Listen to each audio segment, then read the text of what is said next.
আসসালামু আলাইকুম। আমাদের আজকের সেটের সর্বশেষ ক্লাসে সবাইকে স্বাগতম। যারা ইতিমধ্যে আমার সাথে জয়েন করছেন, প্রথমে সবাই একটু কমেন্টস করে জানান আমার কথা স্পষ্ট শুনতে পাচ্ছেন কিনা, বোর্ডের লেখা স্পষ্ট দেখতে পাচ্ছেন কিনা।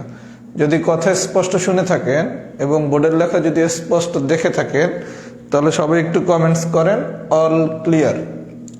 কথা স্পষ্ট শুনে থাকলে, বোর্ডের লেখা স্পষ্ট দেখে থাকলে এবং বিশেষ করে সাউন্ডটা যদি স্পষ্ট হয়, সব কিছু যদি ক্লিয়ার থাকে, তাহলে সবাই একটু কমেন্টস করেন অল ক্লিয়ার।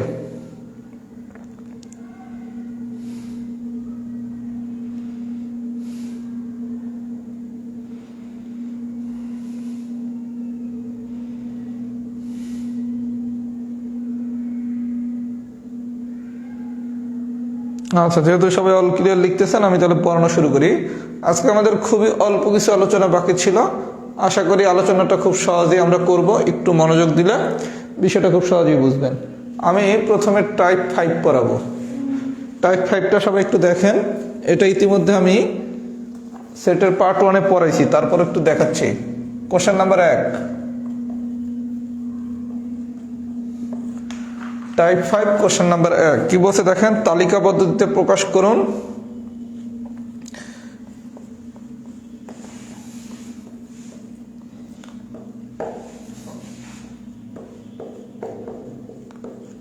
আচ্ছা, সবাই একটু মনোযোগ সহকারে দেখেন,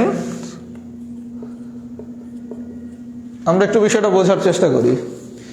আপনাকে এই ধরনের কোনো একটা কোশ্চেন দিয়ে যদি বলে তালিকা পদ্ধতিতে প্রকাশ করুন, আচ্ছা, প্রথমে হচ্ছে তালিকা পদ্ধতি, আরেকটা হচ্ছে কি সেট গঠন পদ্ধতি।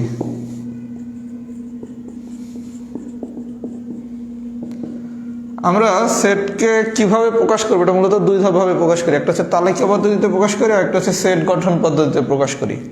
স্বাভাবিকভাবে আমার মনে প্রথমে প্রশ্ন জাগতে পারে, তালিকা পদ্ধতি জিনিসটা কি, সেট গঠন পদ্ধতি জিনিসটা কি। আচ্ছা, এখানে দেখেন 4 আর 5, এখানে যে উপাদানগুলো দেয়া আছে এটাকে আমি দেখেই বুঝতেছি না এখানে কি কি দেয়া আছে, 4 আর 5। আর এই যে একটা স্ট্রাকচার দিছে, এটা কি বলছে, x belongs to n যেন x স্কয়ার গ্রেটার দেন 9 এবং x কিউব লেস দেন 130। এটা দেখে কি আপনি বুঝতে পারতেছেন এই সেটের উপাদানগুলো কি কি? পারতেছি না। তার মানে আমরা যদি কোন একটা স্ট্রাকচার দেখেই বলতে পারি যে এখানে কয়টা উপাদান আছে, তখন সেটাকে আমরা বলবো তালিকা পদ্ধতি। তার মানে দেখেই যদি বলতে পারেন তাহলে হচ্ছে তালিকা পদ্ধতি, আর দেখে যদি বলতে না পারেন তাহলে হচ্ছে সেট গঠন পদ্ধতি। আমি কি বুঝাইতে পারছি? তাহলে দেখে যদি বলতে পারি তাহলে কি তালিকা পদ্ধতি, আর দেখে যদি বলতে না পারি তাহলে হচ্ছে কি সেট গঠন পদ্ধতি। আচ্ছা, এখন এটারে বলছে এটা কি সেট গঠন পদ্ধতি দেয়া আছে, বলছে তালিকা পদ্ধতিতে প্রকাশ করতে।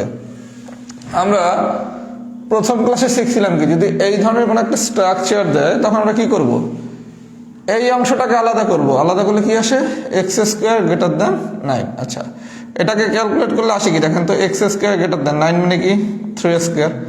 উভয় পক্ষের বর্গমূল করলে কি এক্স গ্রেটার দেন 3। তার মানে এক্স এর মান 3 থেকে বড়, এক্স এর মান 3 থেকে বড়। এখানে একটু কন্ডিশন দিয়ে দিছে, এই কন্ডিশনটা খুব ইম্পর্টেন্ট।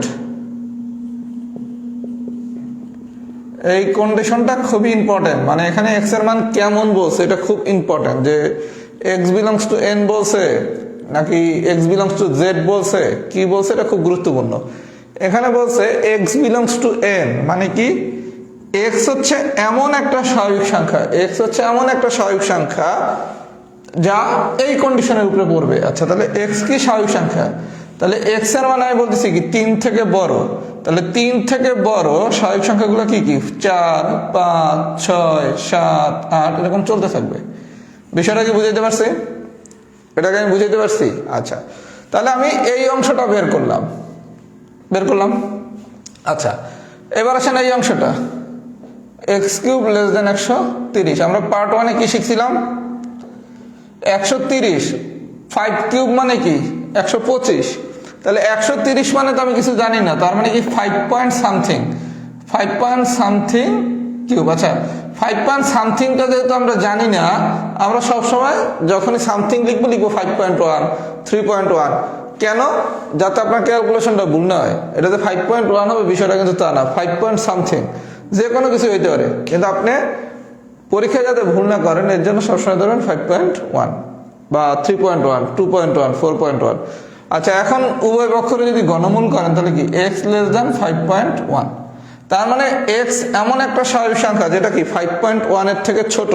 শুধু 5 পয়েন্ট লিখলে কিন্তু আপনি 5টা লিখতে অনেক সময় ভুলে যেতে পারেন, এই কারণে আমি 5.1 লিখছি। কথা কি বুঝাইতে পারছি?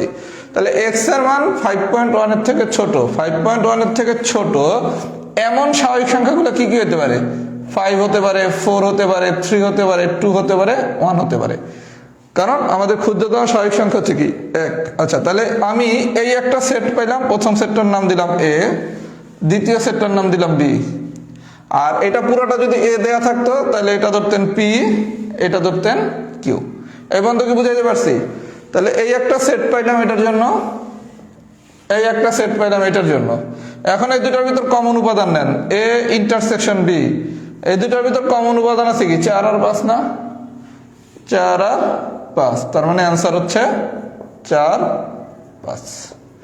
আমি কি বুঝাইতে পারছি ভাইয়া? তার মানে এরকম দুইটা যদি উপাদান দিয়ে দেয় আপনি, এটার জন্য এরকম বের করে নেবেন। এগুলো আমি পার্ট 1 ক্লাসে খুব সুন্দর করে পড়াইছি, আবারও আজকে দেখালাম। এটার জন্য বের করবেন, এটার জন্য বের করবেন, তারপর দুইটার ভিতর দেখবেন কমন উপাদান কি আছে। যখনই এই ধরনের কোনো কোশ্চেন দেবে দুইটা উপাদান দিয়া, অলওয়েজ দেখবেন যে এই দুটো উপাদান বের করছেন এর মধ্যে কমন উপাদান কি, মানে এই ইন্টারসেকশন বি যা পাবেন সেটাই হচ্ছে কি আপনার অ্যান্সার। যদি পুরো এক্সাম্পলটা বুঝে থাকেন তাহলে লেখেন এক্সাম্পল 1 ডান। পুরো এক্সাম্পলটা যদি বুঝে থাকেন লেখেন এক্সাম্পল 1 ডান।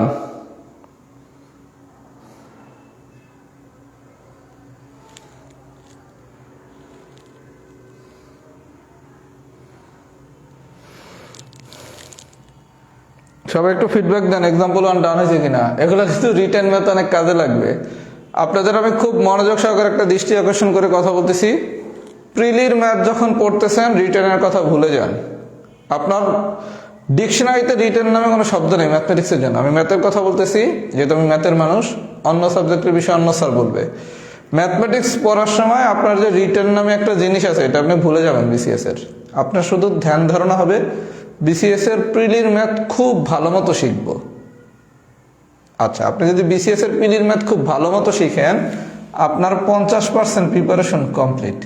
মানে যেই সব চ্যাপ্টারগুলোর সাথে বিসিএস এর প্রিলি আর রিটেন একই মিল আছে, যেমন সেট, তারপর হচ্ছে সূচক, ধারা, লগারিদম, 50% প্রিপারেশন শেষ। তার মানে আপনার প্রিলি পড়ার সময় 100% ফোকাস হবে প্রিলি শিখা। এই জিনিসই কিন্তু রিটেনে শিখতে হবে। এইটাই একটা প্রশ্নের কন্ডিশন হবে, এই যে এইটা। তাহলে আপনি যদি এটা বের করা প্রিলিতেই শিখে যান, রিটেনে কি এরপর অপারেশন দিবে, ওই অপারেশন পারা কোনো ঘটনা। এই জন্য প্রিলি পড়ার সময় এমনভাবে পড়বেন যাতে প্রিলির ম্যাথের বেসিকে আপনার কোনো উইকনেস না থাকে। আপনার আমি চ্যালেঞ্জ করে বললাম, যদি আপনি প্রিলি প্রপারলি পড়েন, রিটেনের ম্যাথ যেমন 50% শেষ, রিটেনের ম্যাথ শিখতে আপনার কাছে ললিপপ মনে হবে। কথা কি বুঝতে পারছেন? এই তনিমা তন্নি, আপনি আজকের ক্লাসটা করেন না। আজকের ক্লাসটা আপনি করেন না, কারণ আপনি সেটের পার্ট 4 করলে কোনোদিনই ক্লাস বুঝবেন না। নিয়ম হচ্ছে যে কোনো একটা অধ্যায় করার সময় প্রথমে পার্ট 1 করতে হবে, তারপর পার্ট 2, তারপর পার্ট 3, তারপর পার্ট 4। আপনি একটা অধ্যায় পড়ার সময় যদি পার্ট 4 করতে আসেন আপনি কিছু বুঝবেন? এই যে তন্নি আপু, আপনার আজকের ক্লাসটা করার দরকার নাই, আপনি প্রথমে সেটের পার্ট 1 থেকে করা শুরু করেন। আচ্ছা, তাহলে আমরা 1 নম্বর এক্সাম্পলটা বুঝছি, 2 নম্বরটা হোমওয়ার্ক, 3 নম্বরটা আমি একটু পরে করাচ্ছি। 3 নম্বর একটু প্যাচ আছে। এবার আমি প্রথমে করবো 4, 2 নম্বর নিজেরা করবেন, 3 আমি একটু পরে করাচ্ছি, এখন আমি করাবো 4।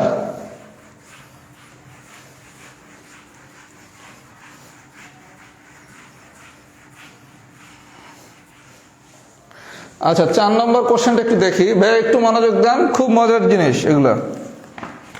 4 নম্বর কি বলছে দেখি তো। সি এক্স যেন এক্স ধনাত্মক পূর্ণ সংখ্যা, ধনাত্মক পূর্ণ সংখ্যা এবং এক্স স্কোয়ার লেস দেন 18। আচ্ছা, আপনারা কি বলছে একটু প্রশ্নটা পড়ি। প্রশ্ন বলছে এক্স যেন এক্স ধনাত্মক পূর্ণ সংখ্যা। কি বলা হয়েছে? এক্স একটা ধনাত্মক পূর্ণ সংখ্যা। এক্স এর পরিচয় কি? এক্স এর পরিচয় হচ্ছে এক্স হচ্ছে ধনাত্মক পূর্ণ সংখ্যা। আচ্ছা, আমি সবাইরে এই জিনিসটা অসংখ্যবার বলছি, আজকে আবার বলতেছি, ধনাত্মক পূর্ণ সংখ্যা আর স্বাভাবিক সংখ্যা একই জিনিস।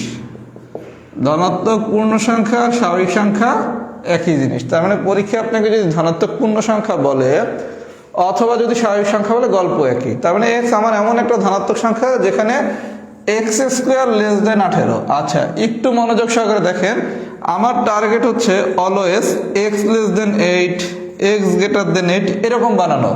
তাহলে আমি বুঝতে পারতেছি কি এক্স এর মান কি 8 থেকে ছোট, এখানে বুঝতে পারতেছি কি এক্স এর মান 8 থেকে বড়। আমি কিন্তু আগে অসমতা বলেছি এই কারণে, লেস দেন গ্রেটার দেন যাতে খুব ভালো বুঝতে পারেন। তার মানে আমার গল্প হচ্ছে অলওয়েজ এখানে যা দেয়া থাকে এটাকে এক্স আকারে বানানো, তাহলে আমার জন্য ক্যালকুলেশনটা করতে সুবিধা হয়। তার মানে স্কোয়ার থাকুক, কিউব থাকুক, টু দি পাওয়ার 4 থাকুক, আমার গল্প কি আমি তার এক্স বানাবো। আচ্ছা, তাহলে এক্স স্কোয়ার লেস দেন 18। 18 মানে কি লেখা যায়? 4 পয়েন্ট সামথিং স্কোয়ার, 4 স্কোয়ার মানে 16, তাহলে 18 মানে কি 4 পয়েন্ট সামথিং। আমি সামথিং এর গল্প কি শিখেছি? অলওয়েজ লিখবেন 4.1, 3.1, তা নাহলে আপনি পরীক্ষা কিন্তু ভুল করতে পারেন। আচ্ছা, এখান থেকে যদি বর্গমূল করি তাহলে আসে কি এক্স লেস দেন 4.1, এই বন্ধ বাইর করছি, তাই না? আচ্ছা, বের করলাম। এবার আসেন গল্প বলছে কি আমার এক্স হচ্ছে একটা ধনাত্মক পূর্ণ সংখ্যা, তাহলে এক্স যদি একটা ধনাত্মক পূর্ণ সংখ্যা হয় 4.1 এর থেকে ছোট ধনাত্মক পূর্ণ সংখ্যাগুলো কি কি হতে পারে? 4, 3, 2, 1।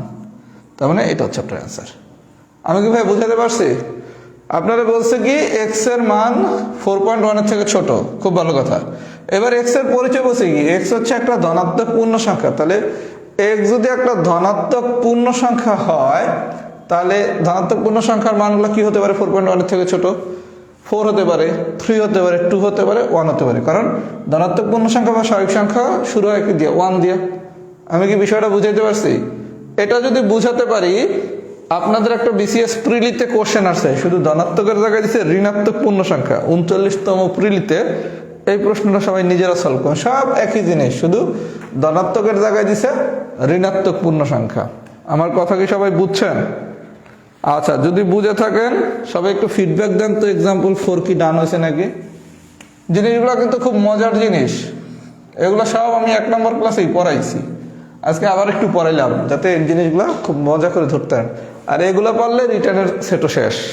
এগুলো পারতে হবে সিরেপ, আর কিচ্ছু না। এবার একটা প্রমাণ শিখতে হবে, এই জিনিস শিখবেন, আর একটা প্রমাণ শিখলে রিটার্নের সেট শেষ।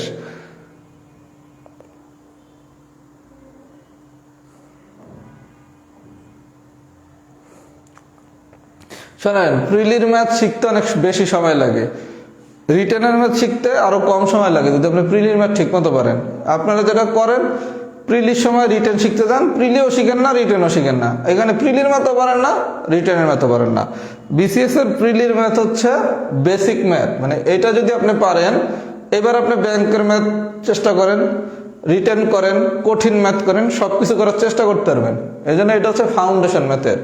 এর জন্য এই কোর্সটা সবাই খুব ভালো মতো করবেন যদি ভবিষ্যতে ম্যাথ ভালোভাবে শিখতে চান, কারণ ম্যাথের তো অনেকগুলো সেগমেন্ট আছে, রিটেন আছে, ব্যাংক ম্যাথ আরেক প্যাটার্ন। তার মানে সব প্যাটার্নের ম্যাথ পড়তে হলে এইটা খুব ভালো মতো ক্লাসগুলো করে নিতে হবে। ইউনিয়ন কেন হবে না? কে জানি প্রশ্ন করছেন ইউনিয়ন, এটা আমি 3 নম্বর প্রশ্ন একটু করেন, 3-এ অ্যান্সার দিয়ে দেবো নেবে।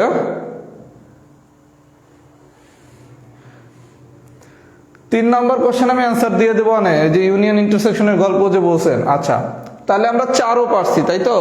এবার আসেন এক্সাম্পল নাম্বার 5, আমি 3 নম্বর কোশ্চেনে অ্যান্সার দিয়ে দেবো, ওই যে ইউনিয়ন না ইন্টারসেকশনের গল্প নিয়ে যারা প্রশ্ন করছেন।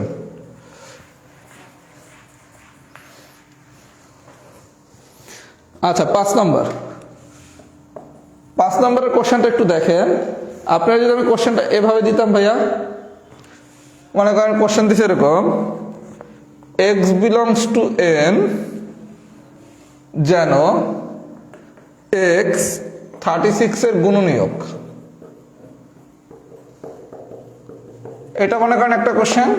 আরেকটা কোশ্চেন মনে করেন দিছে এরকম, x বিলংস টু n যেন x 6 এর গুণিতক, 6 এর গুণিতক। আচ্ছা, প্রথমে আমি এই দুটো কোশ্চেন সলভ করি, তারপর আমি শীটের কোশ্চেনে যাচ্ছি। মনে করেন আপনারা এই কোশ্চেনটা দিছে অথবা এই কোশ্চেনটা দিছে। আচ্ছা, প্রথমে আসেন গুণিতকটা সলভ করি।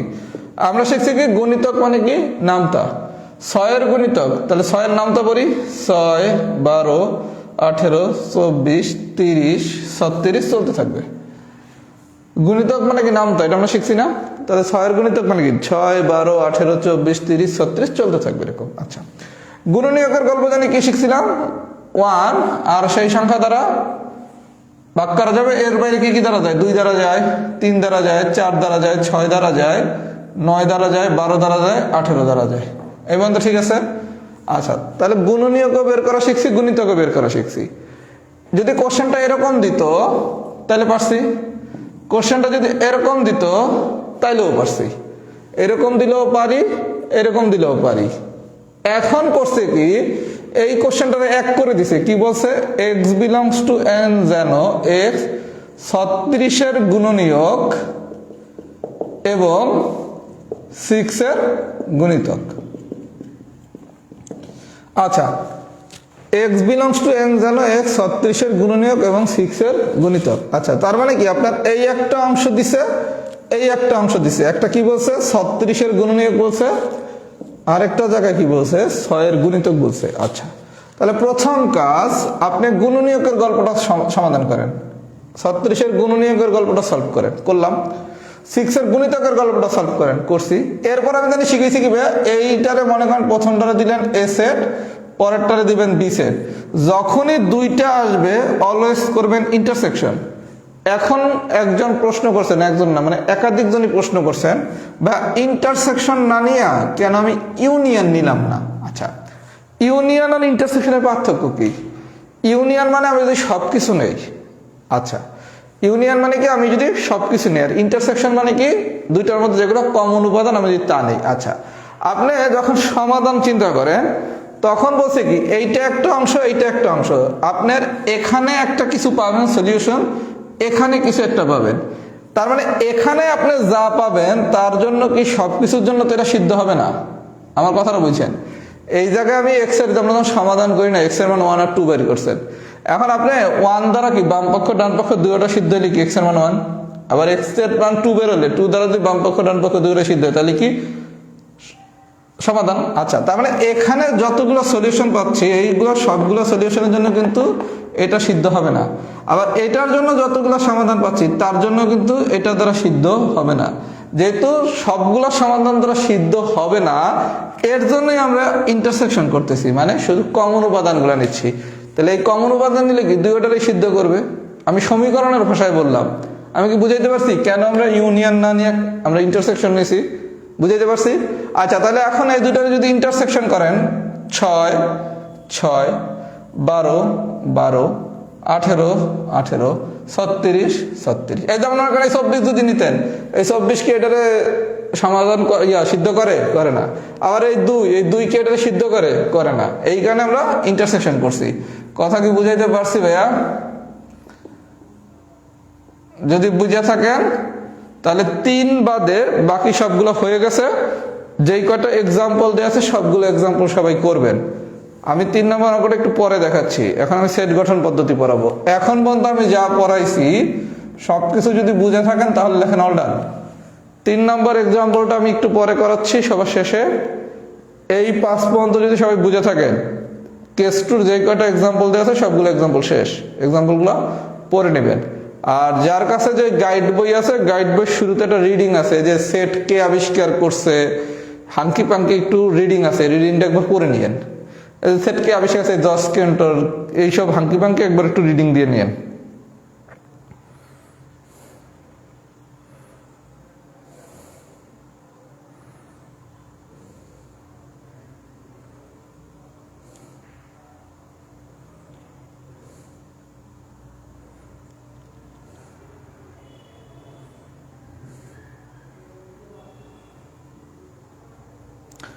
আর যারা নতুন ভর্তি হয়েছেন অথবা একাধিক ক্লাস মিস করছেন, আমি 3 থেকে 4 দিনের ভিতর আপনাদের জন্য একটা গাইডলাইন তৈরি করতেছি কিভাবে আগাবেন।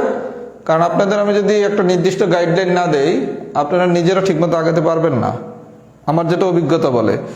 এর জন্য আগামী 3 থেকে 4 দিনের ভিতরেই আমি একটা গাইডলাইন দিয়ে দেবো কিভাবে মিস ক্লাসগুলো করে নেবেন। এর জন্য ওরিড হওয়ার কিছু নাই, মাত্র আজকে 5 নম্বর চ্যাপ্টার শেষ হবে, এখনো 30টা চ্যাপ্টার পড়ানো বাকি। আপনি ভবিষ্যতের ক্লাসগুলো ঠিকমতো লাইভ করবেন, রেগুলার ক্লাস করবেন, নোট করবেন, ইনশাল্লাহ কোনো সমস্যা হবে না। আর পিছনের 5টা ক্লাস কীভাবে কী করবেন অধ্যায়, এটা আমি 3 থেকে 4 দিনের ভিতরে একটা সুন্দর গাইডলাইন দিয়ে দেবো। সোজা বাংলা, শুধু আপনি আমারে ফলো করেন, আমারে প্রপারলি যদি ফলো করেন, ম্যাথমেটিক্স কিচ্ছু না। কথা কি বুঝছেন? আর প্রিলির ম্যাথে আপনার টার্গেট হবে প্রিলির ম্যাথ শিখা। প্রিলিতে কত পাচ্ছেন এটা ইম্পর্টেন্ট না, কারণ অনেকে আছে ম্যাথ মোটামুটি এখন ভালোই পারেন, কিন্তু ধরতে একটু সময় বেশি লাগে। তাহলে ধরতে আপনার বেশি সময় লাগলে আপনি প্রিলিতে স্বাভাবিকভাবে কম মার্ক পাবেন। কারণ প্রিলিতে আপনাকে একটা ম্যাথ দেখে তাৎক্ষণিক অ্যান্সার করে দিতে হবে, কারণ প্রিলি হচ্ছে T20 ম্যাচ, T20। তার মানে আপনি ক্রিকেট খেলার যদি বেসিক পারেন তাহলে তো আপনি ডেফিনেটলি টেস্টে ভালো খেলবেন। এজন্য প্রিলির ম্যাথে কত পাবো এটা আপনার মূল টার্গেট না, আপনার মূল টার্গেট হবে প্রিলির ম্যাথে আমি প্রপারলি প্রিলির ম্যাথ শিখতেছি কিনা। কারণ আপনি প্রিলির ম্যাথ পুরো যদি শিখেন, রিটেন ম্যাথ হলো টেস্ট ম্যাথ। মানে কি, যা শিখছেন রিটেনে একটা ম্যাথ করার জন্য 5 মার্কের জন্য দেয় 12 মিনিট, 2.5 মার্কের জন্য দেয় 6 মিনিট। তার মানে আপনি তো 2 মিনিট সময় নিয়ে চিন্তা করতে পারতেছেন ম্যাথটা কেমনে করবো। যে ভালো ম্যাথ বোঝে সে 2 মিনিট চিন্তা করলে কিন্তু ম্যাথটা পারবে। আর প্রিলিতে কিন্তু কোনো ম্যাথ নিয়ে 2 মিনিট চিন্তা করার সুযোগ নাই। আর প্রিলির ম্যাথে খুব ভালো নাম্বার পাওয়া লাগে না বিসিএস এর প্রিলি টিকতে, কারণ ম্যাথে মার্ক তো মাত্র 15। আবার মানসিক দক্ষতার কোশ্চেন অনেক সোজা হয়, ওখান থেকে অনেক বেশি নাম্বার পাওয়া যায়। এজন্য একটু সাইন্টিফিক মেথডে যদি আগান, আপনার টার্গেট তো বিসিএস ক্যাডার হওয়া, প্রিলি পাস করাও না, রিটেন পাস করাও না। এজন্য আমাকে ঠিকমতো ফলো করেন, ইনশাল্লাহ আপনি এটার রেজাল্ট খুব ভালোভাবে পাবেন। আচ্ছা, 5 পর্যন্ত গেল, এবার আসেন অঙ্ক নম্বর 6, সেট গঠন পদ্ধতি। আমি অপশনগুলো দেই নাই এই কারণে, কারণ এগুলো অপশন দেখে অ্যান্সার বলে দেওয়া যায়। আমি একটু চাচ্ছি আপনাদের যাতে কনসেপ্ট আমি বিল্ড আপ করতে পারি। এগুলো অপশন দেখেই পারবেন, কথা বুঝছেন? 6 নম্বর কোশ্চেনটা একটু দেখি কি বলছে। সেট গঠন পদ্ধতিতে প্রকাশ করুন। 1 2 3 4 6 9 12 18 36। আচ্ছা, এটার অ্যান্সারটা কিভাবে দেওয়া থাকবে আমি একটু অ্যান্সারগুলো লিখে দিই। a equals to x belongs to n, যেন x 36 এর গুণিতক। আরেক জায়গায় পুরাটা দিয়ে বলবে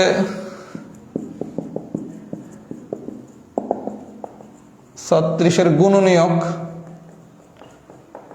আচ্ছা, আপনি তো এটা এখন দেখেই বুঝতেছেন 1 2 3 4 6 9 12 18 36 এটা কি হতে পারে? এটা কি হতে পারে? এটা 36 এর গুণনীয়ক না? 36 এর গুণনীয়ক না? তার মানে যখন একটা সেট গঠন পদ্ধতি দিয়ে বলবে এটাকে তালিকা পদ্ধতিতে প্রকাশ করতে, আপনি 4টা অপশন শুধু দেখবেন। 36 এর গুণিতক মানে কি নামতা, তার মানে এটা হবে না। 36 এর গুণনীয়ক, গুণনীয়ক কি এরকম ভাঙা লিখলে কি 1 2 3 4 6 9 12 18 36। তাহলে আপনি সেট গঠন পদ্ধতি কি দেখেই বলে দিতে পারতেছেন না? যেমন আরেকটা এক্সাম্পল যদি দেখি, এক্সাম্পল নাম্বার 7। 7-এ কি বলছে দেখেন, 3 5 7 9 11, এগুলা কি বিজোড় সংখ্যা না? তার মানে এ x বিলংস টু n, যেন x হচ্ছে বিজোড় সংখ্যা এবং কেমন বিজোড় সংখ্যা, 13 থেকে ছোট বিজোড় সংখ্যা না? আমার কথা কি বুঝছেন? 7 নম্বর কোশ্চেনটা দেখি কি আপনি বুঝতেছেন না? 3 5 7 9 11, আর যদি নাও বোঝেন অপশন দেখেন, এগুলো কি বিজোড় সংখ্যা। তার মানে কি x বিলংস টু n, যেন x হচ্ছে কি বিজোড় সংখ্যা। কেমন বিজোড় সংখ্যা? 13 থেকে ছোট, কারণ লাস্ট নাম্বার কত 11।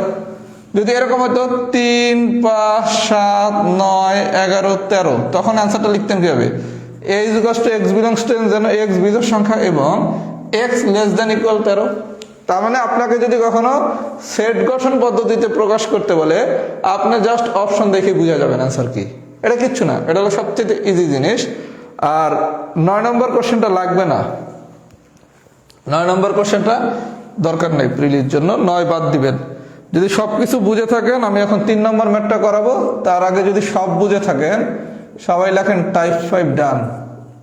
3 নম্বর ম্যাথটা আমি এখন করাবো। 3 একটু পেঁচানো ম্যাথ, একটু ঠান্ডা মাথা আমরা এখন বোঝার চেষ্টা করব। এখান থেকে যে ধরনের কোশ্চেন দিবে ইনশাল্লাহ আমরা আশা করি সবাই পারবো যদি বুঝে থাকি। আর এটা যদি পারেন, আপনি ভবিষ্যতে যখন রিটেন ম্যাথ করতে যাবেন সেটার অনেক কিছু শেষ।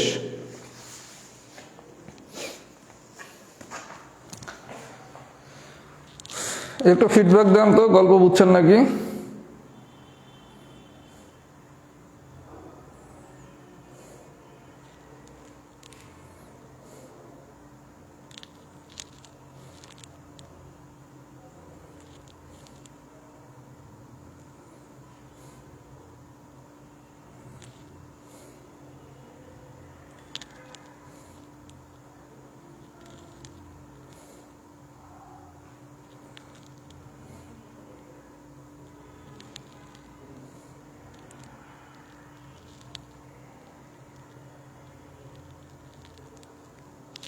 আচ্ছা, টাইপ ফাইন্ড ডাইনোসর। এবার 3 নম্বর কোশ্চেনটা খুব মনোযোগ সহকারে দেখবেন, আমি একটু সময় নিয়ে 3 নম্বর প্রশ্নটা বুঝাবো।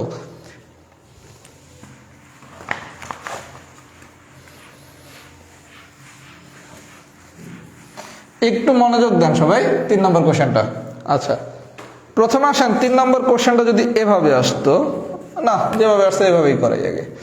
তালিকা পদ্ধতিতে প্রকাশ করুন যেখানে কি এক্স বিলংস টু জেড, যেন এক্স স্কোয়ার গ্রেটার দেন 5 এবং এক্স কিউব, একটু কোশ্চেনটা কারেকশন করে নেন, লেস দেন ইকুয়াল 36, একটু কোশ্চেনটা কারেকশন করে নেন, x cube less than equal 36 correction করছেন, ইকুয়ালটা পরে নাই, প্রিন্টিং মিস্টেক, মানে টাইপিং মিস্টেক, প্রিন্টিং না তো typing mistake, less than equal 36। আচ্ছা, আমরা জানি কি শিখছি, এরকম দুইটা থাকলে এটাতে কি লেখা যায়, এক্স স্কোয়ার গ্রেটার দেন 5, এখান থেকে কি বা এক্স স্কোয়ার গ্রেটার দেন 5 মানে কি 2 পয়েন্ট সামথিং, অলওয়েজ সামথিংটা ধরবো কি 2.1, তাহলে বা এক্স গ্রেটার দেন 2.1, এটা কি ঠিক আছে?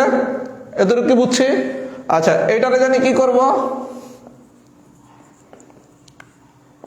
বা 36 মানে কি 3.1 সামথিং, বা এক্স লেস দেন ইকুয়াল 3.1। আচ্ছা, এইবার আমরা যখন এতক্ষণ অঙ্ক করছিলাম তখন ছিল কি এক্স বিলংস টু এন, মানে কি এক্স এমন একটা স্বাভাবিক সংখ্যা, তখন আমরা জানি কি করছিলাম, এক্স এর মান 2.1 এর থেকে বড়, তাহলে 2.1 এর থেকে বড় স্বাভাবিক সংখ্যাগুলো কি কি হতে পারে, 3, 4, 5, 6 এরকম করে চলছে, তাই না? এটা কি ঠিক আছে? যদি এক্স বিলংস টু এন বলতো, তাহলে এক্স এমন একটা স্বাভাবিক সংখ্যা, তাহলে 2.1 এর থেকে বড় স্বাভাবিক সংখ্যাগুলো কি কি, 3, 4, 5, 6। আচ্ছা, আবার x লেস দেন ইকুয়াল 3.1, 3.1 এর সমান অথবা 3.1 থেকে ছোট, এরকম স্বাভাবিক সংখ্যাগুলো কি কি, 3, 2, 1, এই তো না? আপনি আমার কথাটা বলছেন, যদি x বিলংস টু n দিত তখন x এর মান কি 2.1 এর থেকে বড়, তাহলে 2.1 এর থেকে বড় স্বাভাবিক সংখ্যাগুলো কি কি, 3, 4, 5, 6। আর এখানে বলছে কি x 3.1 এর সমান অথবা 3.1 এর থেকে ছোট, তাহলে 3.1 এর সমান অথবা 3.1 এর থেকে ছোট স্বাভাবিক সংখ্যাগুলো কি কি, 1, 2, 3। এবার আপনি এখান থেকে কমন উপাদান পাইতেন কি, অনলি 3, তখন অ্যান্সার কি হইতো 3। আমরা কি এই গল্প শিখছিলাম না, যদি x বিলংস টু n বলতো? আচ্ছা, এখন আপনার x বিলংস টু n না বইলা বলছে x বিলংস টু z।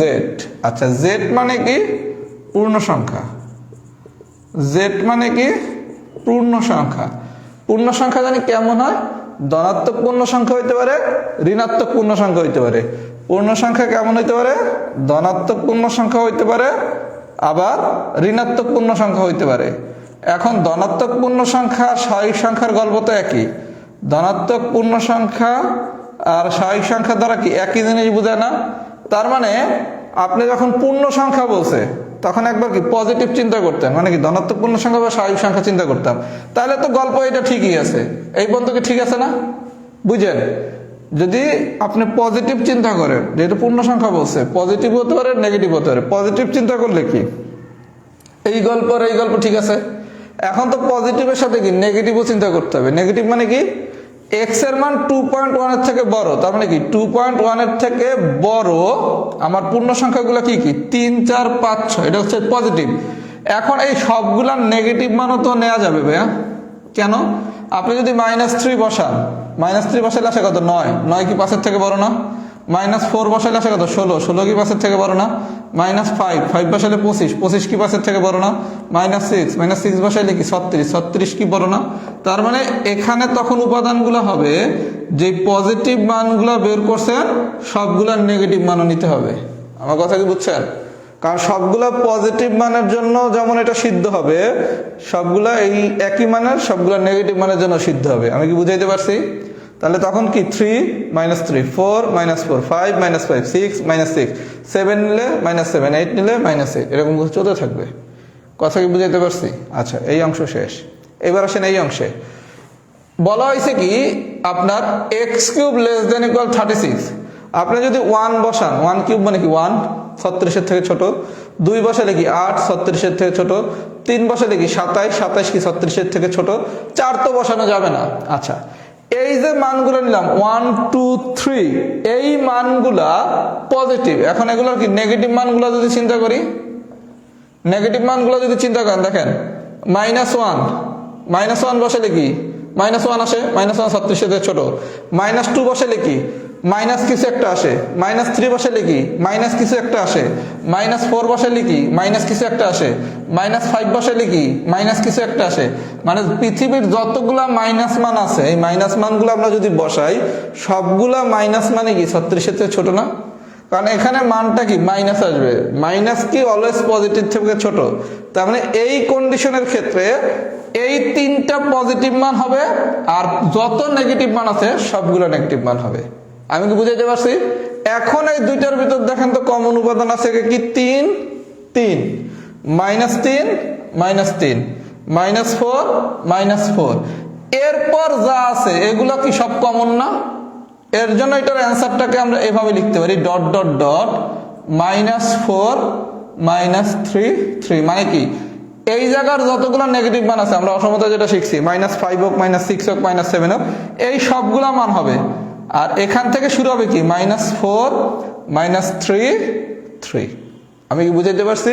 এটা অনেক কঠিন এবং একটি এক্সেপশনাল ম্যাথ। এটা কি সবাই বুঝছেন? যদি বুঝে থাকেন সবাই একটু লেখেন তো এক্সাম্পল 3 ডান। আর যারা বোঝেন নাই তারা আরেকবার একটু ভিডিওটা দেখবেন। এটা অনেক কঠিন ম্যাথ। এত কঠিন ম্যাথ আমার মনে হয় না প্রিলি টেস্টে দেওয়া ঠিক হবে। বুঝছেন কিনা সবাই একটু বলেন তো।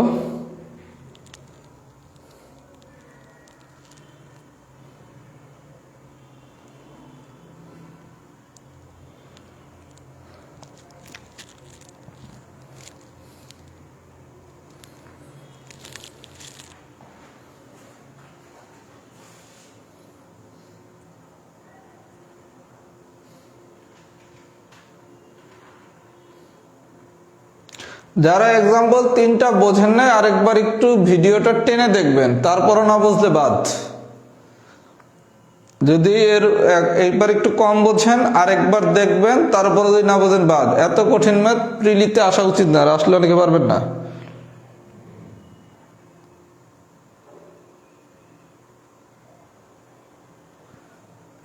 কি বুঝি না আরেকজন কি বলছেন -3 প্রথম ক্ষেত্রে -3 যদি বসান তাহলে 9 আসে না?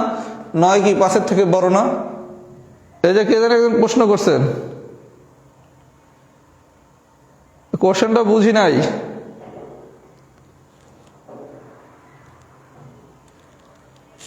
-3 পর শুধু 3, অ্যান্সারটা তো আমি লিখে দিছি। -3 পর শুধু 3 মানে আপনার -4 -3 3। আর এই জায়গায় যত মাইনাসগুলো আছে ঋণাত্মক পূর্ণ সংখ্যা সবগুলোই হবে, কিন্তু 1 2 বা -1 -2 হবে না। যারা বোঝেন নাই আরেকবার দেখবেন, তারপরও না বুঝলে বাদ। এটা অনেক কঠিন ম্যাথ, এত কঠিন ম্যাথ প্রিলিতে লাগবে না। এই যে আমি 2টা ম্যাথ যে দিছি, 3 আর একটা হচ্ছে 9, এই 2টা হচ্ছে প্রিলির স্ট্যান্ডার্ড ম্যাথ না, একটু শিখাইলাম যে কেমন পারেন। যারা পারছেন খুব ভালো কথা, যারা পারেন নাই আরেকবার দেখবেন, তারপরে না পারলে 3 নম্বর ম্যাথ বাদ দিয়েন, সমস্যা নাই। আচ্ছা, টাইপ 7টা আমি একটু পরে পড়াচ্ছি, প্রথমে পড়াবো টাইপ 8। টাইপ 7টা আমি একটু পরে পড়াচ্ছি। টাইপ 8-এর কেস 1 গত ক্লাসে পড়াইছি, আমি কেস 2টা পড়াবো। কেস 2 প্রিলিতে আসার মতো ম্যাথ না, তারপর একটু দেখিয়ে দেই। কেস 2 প্রিলিতে আসার মতো ম্যাথ না, তারপর আমরা একটু শিখি, যেহেতু শিখতেছি। 6 নম্বর কোশ্চেনটা একটু দেখেন। 6 নম্বর কোশ্চেনটা একটু দেখেন। এটা হচ্ছে কেস 2 এর ম্যাথ, টাইপ। আজকে আমরা যা পড়তেছি এগুলো একটু আনকমন কোশ্চেন, এগুলো সাধারণত প্রিলিতে আসে না, তারপর একটু শিখি। আচ্ছা, কি বলছে দেখি 6 নম্বরে, যদি দুটি সেট নিম্নলিখিতভাবে প্রকাশ করা যায়। খুব কঠিন জিনিস, যারা পারবেন তারাই শিখবেন, আর যারা পারবেন না এত কঠিন জিনিস শেখার দরকার নাই, লাস্টে পরীক্ষা সোজা জিনিসই পারেন না আসলে।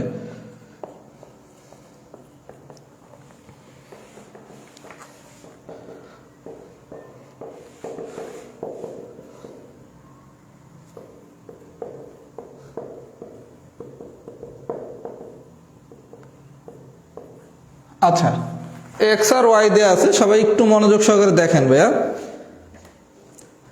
বলছে এক্স ইকুয়ালস টু এক্স যেন x cube minus 3x square plus 3x minus 1 equals to 0। আচ্ছা, প্রথমে এটার গল্প আসেন, x cube minus 3x square plus 3x minus 1 equals to 0।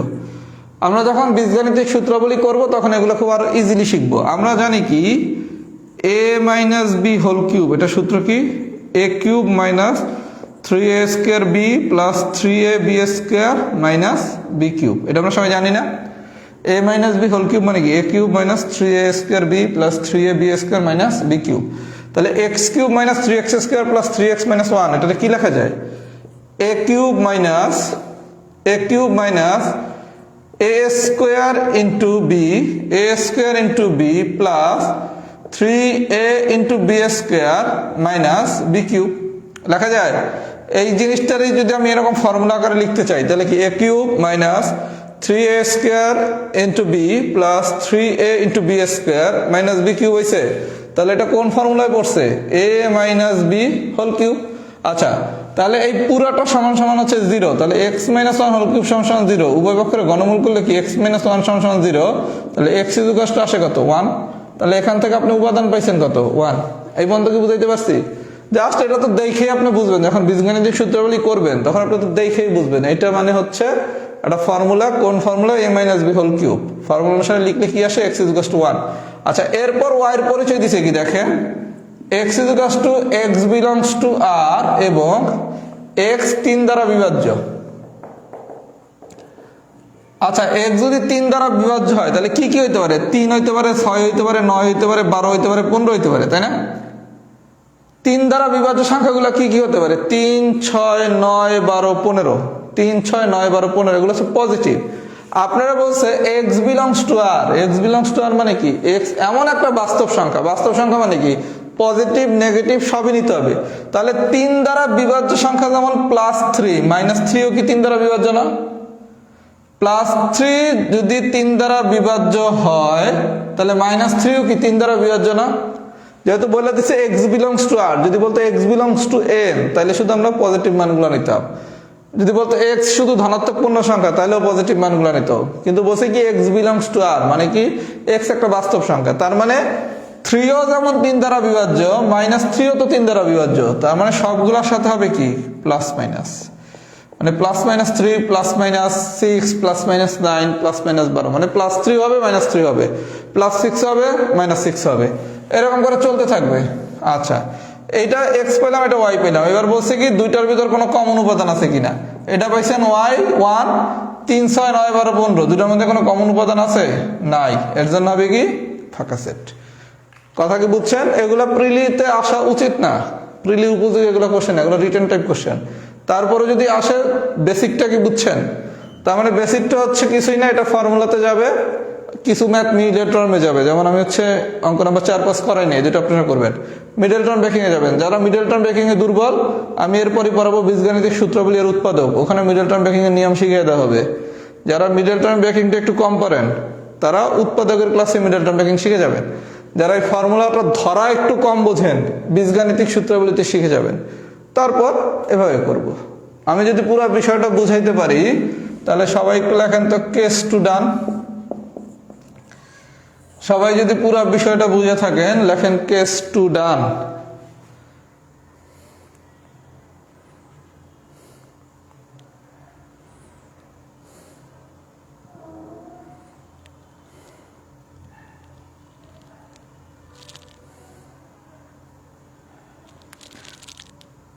সেটের ম্যাথ হচ্ছে আজকে যেগুলো আমরা করাচ্ছি এগুলো একটু তুলনামূলক কম ইম্পর্টেন্ট। আমি আগের ক্লাসগুলোতে যা করাইছি ওগুলো হচ্ছে অনেক বেশি ইম্পর্টেন্ট, ওগুলো খুব ভালোভাবে বারবার করতে হবে। সেট থেকে একটা কোশ্চেন আসে এবং কোশ্চেনটা কিন্তু সহজ যদি আপনি বেসিকটা ধরতে পারেন। সেটার কিন্তু নাম্বার পাওয়া খুব ইজি যদি বেসিক ধরতে পারেন। গুণনীয়ক, গুণিতক, মৌলিক সংখ্যা, কন্ডিশন, হ্যাং ত্যাং যেগুলো আগে পড়াইছি, ওটি যদি পারেন সেট কিন্তু না পারার কোনো কারণ নাই। আর এবার ইনশাল্লাহ পারবেন না কেন? যদি আল্লাহর মধ্যে সুস্থ থাকি, আল্লাহ যদি আমার পরিবারের বিপদ মুক্ত রাখে, অনেক কিছু বাকি আছে এখনো। আর আমাদের কিন্তু আজকের ক্লাস হয়ে গেলে 5 মার্কের প্রিপারেশন শেষ, 15-এর ভিতর 5-এর গল্প শেষ।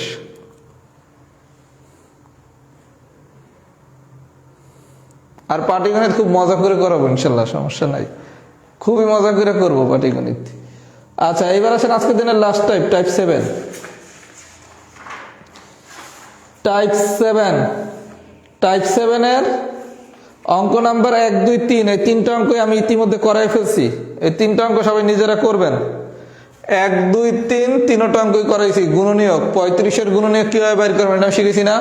45-এর গুণনীয়ক কিভাবে বের করবেন এটাও তো আমি শিখেছি। এখন আমি যে ম্যাথটা করাবো এটাও প্রিলিতে আসার সম্ভাবনা কম, তারপরে একটু আমরা শিখে রাখি, যদি কোনো কারণে চলে আসে এগুলো বেসিক্যালি রিটার্নের আসা উচিত। 1, 2, 3 সবাই নিজেরা করবেন। আমি 5 নম্বর ম্যাথটা করাই দিতেছি, 5 নম্বর ম্যাথটা সবাই দেখেন, এরপর আমি একটা টেকনিক শিখিয়ে দেবো টাইপ 7-এর। যদি কোনো কারণে অপশন চেক করে করতে চান কি করবেন। আচ্ছা, 5 নম্বরে কি বলছে দেখেন, যে সকল স্বাভাবিক সংখ্যা দ্বারা 346 এবং 556-কে ভাগ করলে প্রতি ক্ষেত্রে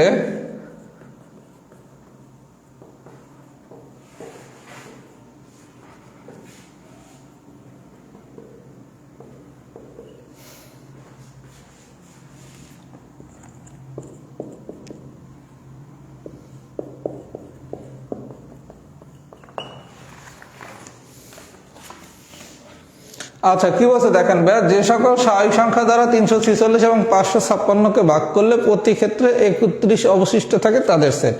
আচ্ছা, 2টা ডিজিট দেওয়া আছে, একটা হচ্ছে 346 আর একটা দেওয়া আছে কত, 556। আচ্ছা, এখন আমি যদি কোশ্চেনটা এরকম দিতাম, এটা ভুলে যান আপাতত 5 নম্বর কোশ্চেন। আপনারা যদি আমি কোশ্চেন দিতাম 315 আর 525 দিয়ে বললাম এই দুটোর গুণনীয়ক বের করেন, 315 আর হচ্ছে 525-এর গুণনীয়ক বের করেন, আমরা গুণনীয়ক বের করতে পারতাম, ঠিক আছে। আচ্ছা, এখন কোশ্চেনটা এরকম না দিয়া বলছে কি, যে সকল স্বাভাবিক সংখ্যা দ্বারা 346 এবং 556-কে ভাগ করলে প্রতি ক্ষেত্রে 31 অবশিষ্ট থাকে। যেই ডিজিটটা বলছে অবশিষ্ট থাকে, আপনি এদের কাছ থেকে, দুজনের কাছ থেকে এর বিয়োগ করে নেন। 346 এবং 556-কে ভাগ করলে প্রতি ক্ষেত্রে যেটা অবশিষ্ট থাকে বলবে, তার দুজনের কাছ থেকে বিয়োগ করেন। বিয়োগ করলে আসে কত, এখানে আসে হচ্ছে 315, এখানে আসে কত, 525।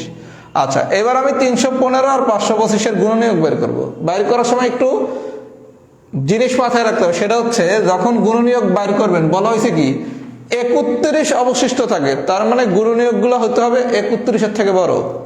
তার মানে যেই জিনিসটুকু অবশিষ্ট থাকবে, আমার প্রথম কাজ যে 2টা ডিজিট আছে এখান থেকে তারা বিয়োগ করে নিলাম। তাহলে 346 থেকে 31 বিয়োগ করলাম, 556 থেকে 31 বিয়োগ করলাম, বিয়োগ করে পাইছি কত, 315, আর এদের পাইছি কত, 525। এবার 315-এর আমি গুণনীয়ক লিখবো, লেখার সময় 31-এর পরের গুণনীয়কগুলো লিখবো, যেহেতু 31 অবশিষ্ট থাকে বলবে, মানে যে অবশিষ্ট থাকবে বলবে তার দুজনের কাছ থেকে বিয়োগ করবেন। আর গুণনীয়ক এর মানগুলা লেখার সময় তার থেকে বড় মানগুলা লেখা শুরু করবেন, মানে 31-এর আগের মানগুলা লিখবেন না, 31-এর পরের মানগুলা লিখবেন। পরের মানগুলা কি আসে আমি একটু লিখে দিচ্ছি, 35, 45, আমি এর পরে টেকনিক শিখিয়ে দিতেছি, 63, 105 আর হচ্ছে 315। এটা হচ্ছে 315-এর গুণনীয়ক। আর 525-এর গুণনীয়ক হচ্ছে 35, 75, 105, 175, 525। আচ্ছা, এখন এই দুটোর ভিতর কমন উপাদান আছে কি কি, 35 আর হচ্ছে 105। তার মানে অ্যান্সার কি 35 আর 105। এটা যদি হাতে কলমে করেন তাহলে হচ্ছে এই নিয়ম। হাতে কলমে করলে এটা একটু বাইর করতে টাইম লাগে, তাই না? আগে নিয়মটা হাতে কলমের বুঝছেন কিনা সবাই একটু বলেন তো। যদি বুঝে থাকেন লেখেন ডান, এরপর আমি একটা শর্টকাট টেকনিক দেখাচ্ছি, যেই টেকনিকের সাথে খুব দ্রুত করবেন যদি কোনো কারণে এমসিকিউতে প্রশ্ন দিয়ে দেয়। নিয়মটা কি হাতে কলমে বুঝছেন নাকি? হাতে কলমের নিয়মটা কি বুঝছেন? এই গুণনীয়ক বের করতে তো অনেক সময় লাগবে, এত সময় কি এমসিকিউ পরীক্ষায় আছে? ওই টেকনিকটা আমি শিখিয়ে দিতেছি এখন।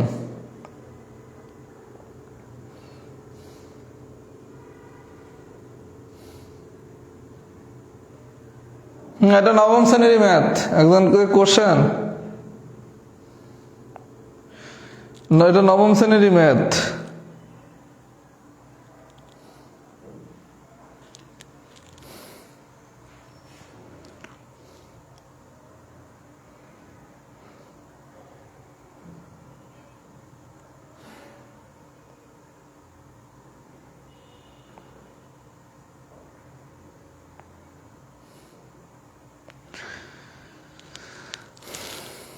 একজন একটা কমেন্টস করছে, আমি কমেন্টসটা একটু পড়ি, এখান থেকে আমাদের একটা শিক্ষা নেওয়ার সুযোগ আছে। সে কমেন্টস করছে, ভাইয়া আপনার মতো ম্যাথ টিচার পেলে ম্যাথ পড়া খুব সোজা, যদি আমি প্রিলি টিকি তাহলে আপনার কাছে রিটেন পড়বো। এই বাক্যটাই ভুল। আমি যদি প্রিলি টিকি তাহলে আপনার কাছে রিটেন পড়বো, তার মানে কি প্রথমে আপনাকে প্রিলির পরীক্ষা দিতে হবে। আপনারা যদি বিগত প্রিলির একটু অ্যানালাইসিস দেখি, 41তম প্রিলি বা 43তম প্রিলির রেজাল্ট দেয় 3 মাস পর। আপনি প্রিলি পরীক্ষা দিলেন, দিয়ে 3 মাস পর আপনি প্রিলি টিকলেন, টিকার পর আপনি আমার কাছে রিটেন ম্যাথ পড়তে আসছেন বা অন্য কারো কাছে পড়তে আসছেন, আপনি রিটেনে কিছুই করতে পারবেন না। কেন?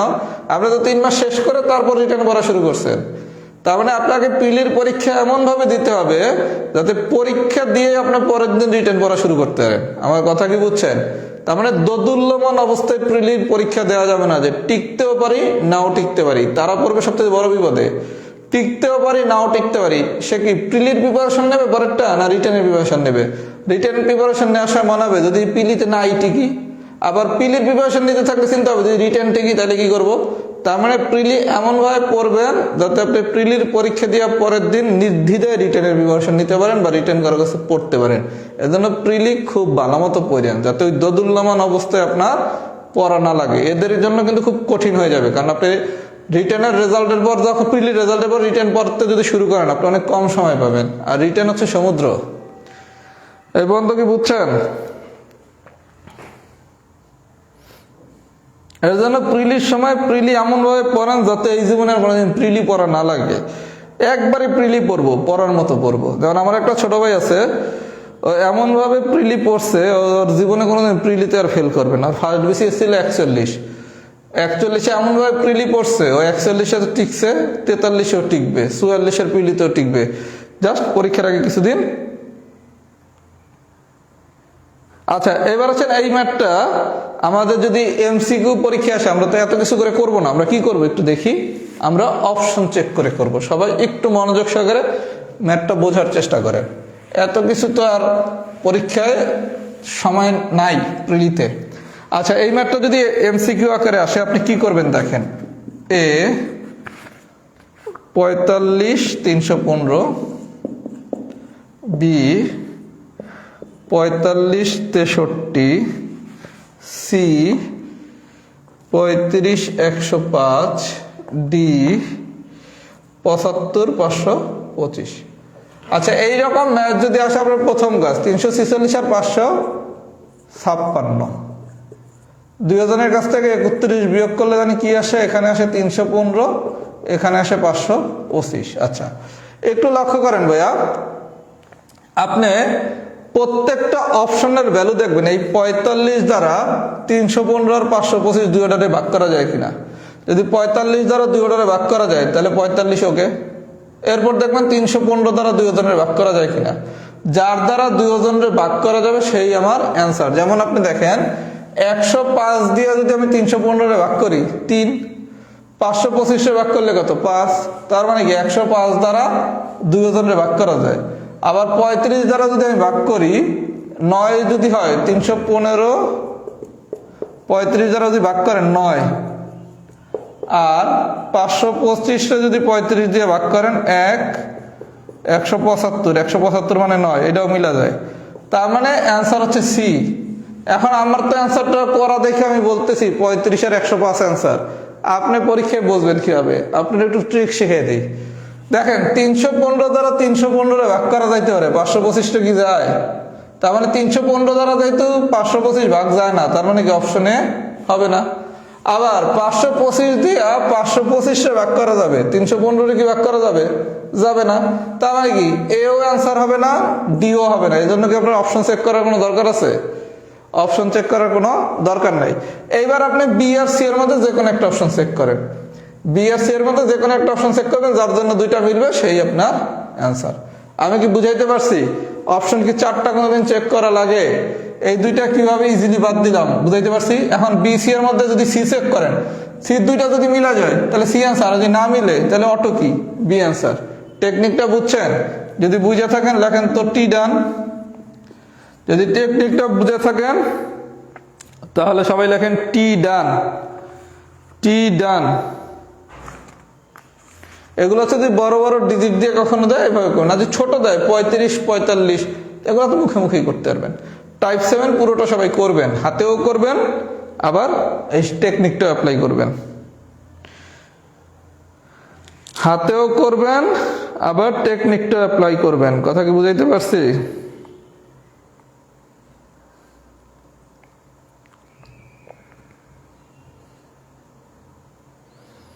আচ্ছা, সবাই টি ডান লিখতে থাকেন। লিখতে লিখতে আমি একটু কথা শেষ করি। আমাদের আগামীকালকে অসমতার পরীক্ষা হবে, আমি একটু পরে স্ট্যাটাস দিয়ে দিচ্ছি। আর বুধবার দিন থেকে আমাদের নতুন অধ্যায় পড়ানো শুরু করব। আমি 4 থেকে 5 দিনের ভিতরে একটা গাইডলাইন ক্লাস নেব। গাইডলাইন ক্লাসটাতে আলোচনার বিষয় হবে যারা নতুন ভর্তি হয়েছেন অথবা একাধিক ক্লাস মিস করছেন, তারা মিস ক্লাসগুলো কিভাবে করবেন, আর যারা প্রথম থেকে ভর্তি হয়ে সবগুলা ক্লাস করছেন তারা এই 5টা অধ্যায়ের রিভিশন কিভাবে করবেন। কারণ আপনি যেমন ক্লাসগুলো করেন নাই, তার মানে আপনার কাছে কি ক্লাসগুলো করতে হবে। আর যারা এই 5টা ক্লাস করছেন এটা যদি আবার একটু চর্চায় না রাখেন তাহলে তো আপনি আবার কদিন পর ভুলে যাবেন। তার মানে আমাদের গাইডলাইন ক্লাসটা সবার জন্য। এটা আমি মূল টাইমে নেব না, ক্লাসের কোনো একটা ফ্রি টাইম বের করে একটা গাইডলাইন দেব, ওই গাইডলাইন ক্লাসটা সবাই করবেন। ওখান থেকে যারা মিস করছেন বা নতুন ভর্তি হয়েছেন তারা এই 5টা অধ্যায় কীভাবে করবেন তার একটা ধারণা নেবেন। আর যারা সবগুলা ক্লাস করছেন তারা এই 5টা অধ্যায় কীভাবে রিভিশন করবে সেটার ধারণা নেবেন। কারণ এই 5টা অধ্যায় থেকে 5 মার্ক আসবে। ম্যাথমেটিক্সের টোটাল মার্ক 15, চ্যাপ্টার বিসিএস প্রিলিতে আছে 25টা, তাহলে আপনার 25টা চ্যাপ্টার পড়ে 15 আসবে, আর মাত্র 5টা চ্যাপ্টার পড়ে 5 আসবে। তার মানে এই 5টা চ্যাপ্টারের গুরুত্ব কিন্তু অনেক বেশি। এরপর আমরা যেটা পড়বো বীজগাণিতিক সূত্রাবলী উৎপাদক, ওখান থেকে 1 মার্ক আসবে, সম্ভাব্যতা থেকে 1 মার্ক আসবে। আমি প্রথমে পড়াচ্ছি একটা চ্যাপ্টার মানে 1 মার্ক, এরকম ইম্পর্টেন্ট চ্যাপ্টারগুলো সিলেক্ট করে, যাতে প্রতি চ্যাপ্টার মানে 1। নাইলে আপনি পড়লেন টোটাল পাটিগণিত 6টা চ্যাপ্টার পড়লেন, অনেক ব্যাচে পাটিগণিত দিয়ে পড়ানো শুরু হয়েছে, এখন পর্যন্ত 6টা পাটিগণিতের চ্যাপ্টার শেষ হয় নাই। 6টা পাটিগণিতের চ্যাপ্টার শেষ হলে সে নাম্বার পাবে 3। তাহলে আপনি 2 মাস বসে পাটিগণিত পড়লেন বা 1.5 মাস বসে পাটিগণিত পড়লেন, আলটিমেট পাইলেন কত? 3। এই জন্য টাইমটাও ম্যানেজমেন্ট করতে হবে সাইন্টিফিক মেথডে, আমি কার জন্য কতটুকু সময় দিচ্ছি। সবাই যদি পুরো ক্লাস বুঝে থাকেন লেখেন ফুল ক্লাস ডান। আর আরও কিছু ঘোষণাও আসবে আমাদের ওই গাইডলাইন ক্লাসে, যে আমরা কীভাবে ওভার লাগাবো। আপনাদের সবার প্রতি আমার একটা অনুরোধ থাকবে, ভাই পড়াশোনাটাও ঠিক মতো করতে হবে।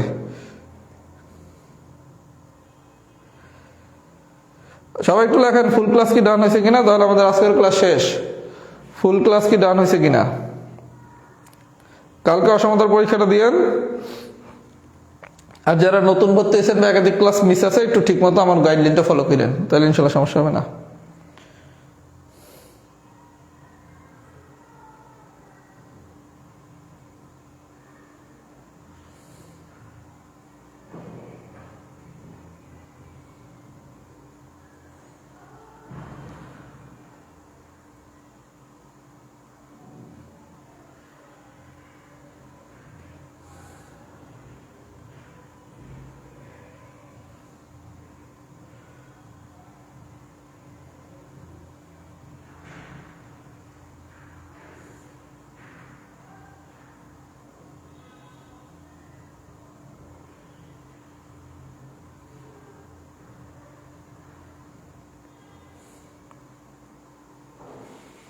ওকে, তাহলে কালকে অসমতার পরীক্ষা, আর বুধবার দিন হচ্ছে আমরা নতুন একটা অধ্যায় শুরু করবো। আল্লাহ হাফেজ, আসসালামু আলাইকুম।